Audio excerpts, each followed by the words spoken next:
Well, deer velvet and red ginseng, two of the highly prized ingredients in traditional oriental medicine, have in recent years enjoyed an explosion in demand from South Korea for use in branded natural health products to combat fatigue and boost immunity. Now, the top-selling velvet-based product in Korea is used for busy executives to give them an energy boost and a clear focus at work, and also athletes are using velvet to aid with their recovery following intense exercise. An absolute miracle product. But whilst Korea has had a love affair with the health ingredient, replicating the same demand in China has had its hurdles, and our major trading partner have introduced strict food safety laws in recent years. But New Zealand is one of only two velvet producing countries that can comply with these. So that's good news. There has been a coalition of 3 New Zealand companies marketing deer velvet antlers in Asia, and critical mass is needed to make an impact into this crucial market as a proposed new health food. Joining us to discuss this is Deer Industry New Zealand's Velvet Marketing Manager, Rhys Griffiths.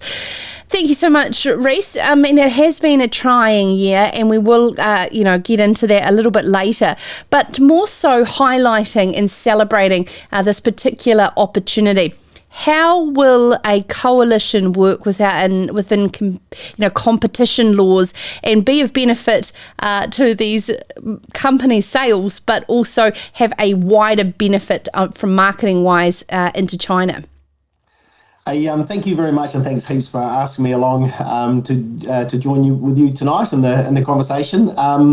We're really excited by the China Velvet Coalition, the partners that have come to us, to Deer Industry New Zealand, to assist them in their goals of setting up a coalition approach to the Chinese market. It is important to understand that doesn't change kind of what happens here in New Zealand. They'll still be competing in terms of how they procure their velvet, and also to how they'll sell their velvet in China. But it does give them a voice in terms of being able to go and connect with those large Chinese food companies in the same way that we've done in South Korea, and seen that significant success that you've touched on just now. So we know that with our close relationship with South Korea, with the large food company KGC, that their hard work in terms of promoting New Zealand velvet to consumers really paid off. So we want to try and find key food partners that can do the same in China. You also touched on the fact that New Zealand, which is quite awesome, is only one of a couple of countries that can actually export velvet to China. Australia being the other, and only a couple of exporters have got the ability to be able to export. As far as we're aware, Russia can still not export velvet to China. Now, the pathway that's allowed us to do that is something called the RCS, so the Regulatory Control Scheme, that a lot of our farmers went through a lot of hard work back from November 2017 when this regulation was implemented. So that's been a real positive for the industry, and given us that great market access. So we've gone through, made sure that the regulatory pathway is good and clear into the market. What we need to do now is to support commercial companies that really want to try and engage with those big companies in China in the same way we've done in South Korea. Now, if 1 or 2 or 3 of these big commercial companies start producing and marketing New Zealand velvet products, so these are products that are compounded with other ingredients like red ginseng, but often they'll promote the New Zealandness of the velvet that's contained. We know that if it follows a similar pathway to South Korea, we know that other companies will follow suit, and so it means that there will be a trickle-down effect right throughout the industry. As of today, there are something like 39 companies in South Korea, and they don't all just work with those top bigger 3 exporters that are in this velvet coalition. They work with many of our other exporters. So we will see this effect happen, and opportunity being picked up by other players in the market.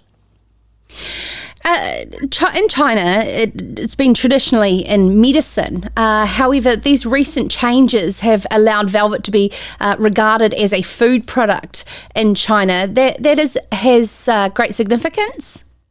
Yeah, it does. So the TCM, the traditional Chinese medicine route, was the same that we were going through in South Korea for many, many years, probably for about 30 years.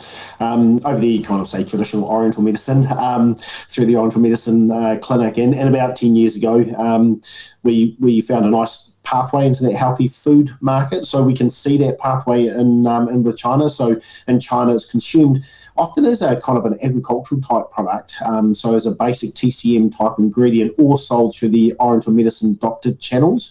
We don't necessarily think that's the ideal pathway. It's a good pathway for us, but it gives us little opportunity to differentiate ourselves and to provide some kind of backstory around how we produce velvet in New Zealand here. So we know that New Zealand Malu, or New Zealand red deer, is able to be used as an ingredient in health functional foods in China. So that provides us that good, clear pathway into that healthy food market, which we think will give us a closer connection with the consumers by working with the big health food companies. How do we retain our intellectual property as New Zealand velvet in such a large market if we are still selling velvet over into a commodity to be produced in China, in market? Yeah, so I mean, you've hit the nail on the head here, Sarah, and that's one of the driveways to get away from this commodity traditional medicine market, where once you take velvet up to the market, it gets dried and gets sliced. It's really hard to differentiate it. Once companies start really promoting the New Zealandness of their velvet, then they are really tied into that New Zealand brand, that New Zealand origin. There are tools out there. There's a great company based in Dunedin actually called Oriental, and they've got fingerprint markers around kind of country of origin verification services and what have you. So there are some pretty neat and sophisticated tools out there to be able to provide proof of origin, and we've been working with Oriental and other organisations as well along that side of things. But actually, if we can link in with these big food companies and they see the benefit of promoting New Zealand velvet, that's a real tie-in to us and our brand and our intellectual property. And when it comes to these particular laws that China has strictly put on that New Zealand is able to supply, as you said, also Australia, would you be able to talk us through what the MPI administered regulated control scheme involves? Because it's quite detailed. It is. It was a fantastic document and a big thumbs up for MPI working as our regulator and as the people with a close connection, I guess, to the Chinese regulators. They work really closely with their Chinese counterparts, and they work really closely with industry to make sure that the document gave some surety to our overseas markets, but was also achievable out on farm. So the RCS, or the Regulated Control Scheme, kind of provides for three key areas. The first one being around hygiene. We've got to make sure that the sheds are hygienically managed. So there's a nice list of what to do around that. We've got to make sure that velvet is treated under strictest kind of cold chain management. So there's some good visibility around that. So velvet's got to be placed into a freezer within 2 hours of removal. There are other declarations around making sure that velvet meets its food safety, no residues and what have you. But there is this traceability function as well, which, as you're probably aware, we're about to launch this new program called ValTrack, which will just be that final lid on, I guess, on the whole RCS movement that we've seen such success and gained, such success into the markets, and not just China, but also into South Korea, as the big food companies really look to gain more confidence about our handling of New Zealand velvet and its food safety. Yeah, I've just been doing some reading into the velvet traceability, and it's very cool in terms of embedding an RFID chip within the velvet to ensure, as opposed to, I suppose, the old fish and just whack a tag around it to ensure you know that traceability. So congratulations to everybody that has been involved. Rhys, as we see the price of velvet increase, we're seeing the price of stags with the highest price this year of $56,000 for a velvet stag. As more may choose to want to enter into, how does the likes of Deer Industry New Zealand ensure that the extension to farmers on things like the strict welfare code and how to meet our markets' expectations is rolled out across New Zealand? So I'll just go back and clarify a point there, if that's okay. Yeah, the RFID sure. chip is actually embedded into the new wristband type tags. So we've gone away from the old cable ties, which were breaking, and we're having tremendous problems with.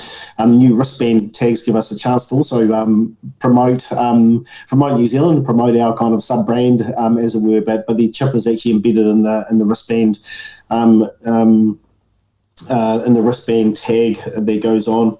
It is good to see confidence. So prices actually did ease this year, unfortunately, but it's a really uncertain world, and we read the market when we were coming into the season as still being very buoyant at the consumer end, which has definitely played out.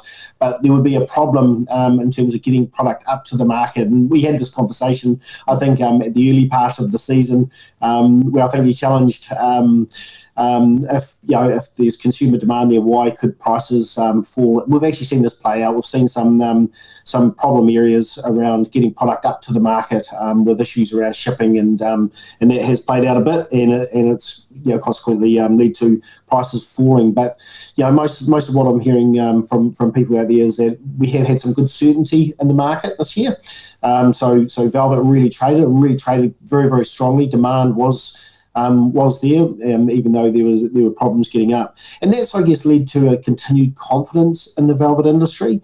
Now, you bring up a really good point. How can we ensure that new people coming into the industry can meet the standards? And that's, I guess, part of this whole Valtrack and the whole RCS point of view. So when a farmer gets into velveting, they need to make sure that they're working with their local veterinarian. Their local veterinarian is the first